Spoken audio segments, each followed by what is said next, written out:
ఒక్క చిన్న పొరపాటు పెద్ద ప్రమాదానికి దారితీస్తుంది అనే మాట నిజంగానే విమాన ప్రయాణాల్లో స్పష్టంగా కనిపిస్తుంది.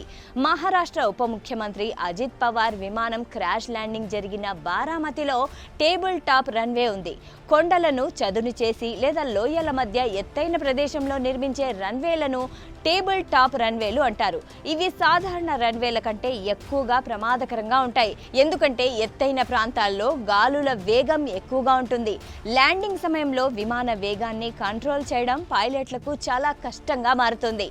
మంగళూరు ఎయిర్పోర్ట్ కూడా టేబుల్ టాప్ రన్వేతోనే ఉంది. 2010లో అక్కడ ఒక విమానం రన్వే అంచు దాటి లోయలో పడిపోవడంతో 158 మంది ప్రాణాలు కోల్పోయారు.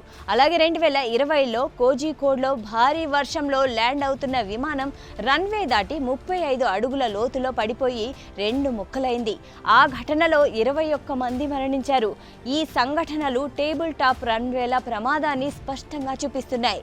ఇక భూటాన్లోని పారో ఎయిర్పోర్ట్ చుట్టూ 18,000 అడుగుల ఎత్తైన పర్వతాలు ఉంటాయి. దీనిని ప్రపంచంలోనే అత్యంత డేంజరస్ ఎయిర్పోర్ట్గా భావిస్తారు.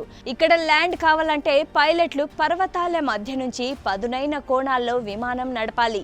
అందుకే అన్ని విమానాలకు అనుమతి ఇక్కడ ఉండదు.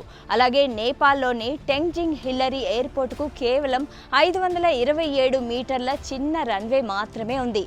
2 వైపులా కొండలుండడంతో ల్యాండింగ్ చాలా క్లిష్టంగా ఉంటుంది. ఇలాంటివి ప్రపంచంలో ఇంకా కొన్ని విమానాశ్రయాలు ఉన్నాయి. అక్కడ ల్యాండింగ్ అంటే పైలట్లకు పెద్ద సవాలు. అనుభవం ఉన్న పైలట్లు కూడా ప్రతిసారి చాలా జాగ్రత్తగా వ్యవహరించాలి. సాధారణంగా పైలట్ల చాకచక్యంతోనే చాలా ప్రమాదాలు తప్పుతున్నాయి.